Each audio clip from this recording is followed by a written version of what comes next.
Members of the House Agriculture Committee met this week and called Secretary of Agriculture Tom Vilsack to answer their questions. Animal disease and trade were common topics for the discussion. Talk to us a little bit, Mr. Secretary, about are we getting closer to developing a vaccine solution that would not unduly harm trade so that we can have some alternative to total depop? I'd say we were probably 18 months or so away from being able to identify a vaccine that would be effective for this particular HPAI that we're dealing with now. The problem, of course, is it mutates.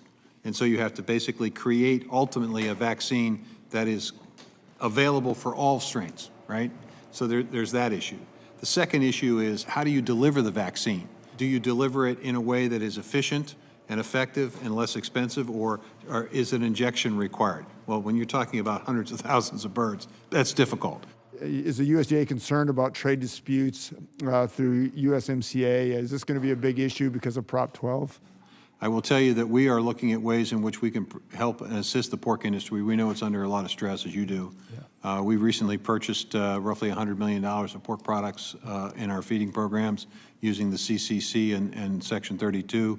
The good news is we've seen a significant increase in pork exports, yeah. But there's obviously a lot of work still to do to try to help and assist them.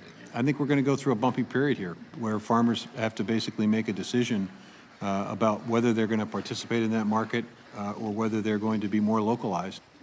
How can USDA help on the free trade agreements, and how can we expand export markets? The reality is I have a hard time understanding the focus on trade agreements when I'm pretty confident, and maybe I'm wrong about this, but do you believe that you can pass trade promotion authority in this Congress? You haven't been able to pass a budget. You haven't gotten a farm bill through. Can you pass trade promotion authority? And if you can't, why not? And I think the reason why not is because people have an attitude about trade that requires us to rebuild people's trust in trade. This past June, the Department announced SNAP's error rate, a rate that measured overpayments and underpayments. This announcement included an overpayment rate of 9.54%, which amounts to roughly $30 million a day. Certainly that would be an insult, Mr. Vilsack, to our taxpayers. What concrete, serious, and forward-thinking steps are on the horizon? States basically administer the program. We are working with state governors to make sure that they understand they need to get back to a more disciplined effort in terms of SNAP. We sort of relaxed the flexibilities or created flexibilities during the pandemic. And we're now asking them to go back to the ordinary work of administering SNAP, which involves, to Representative Bishop's question, face-to-face interviews, which I think will be helpful to restore integrity in the program.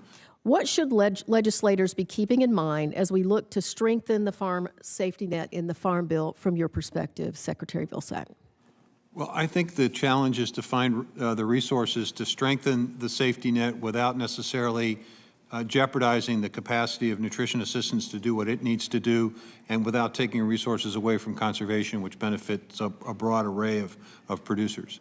I think that's the challenge, and I think there's a creative way to do that that doesn't necessarily limit SNAP and doesn't necessarily take money from the IRA. I think that's the key. From Market to Market, I'm Peter Tubbs.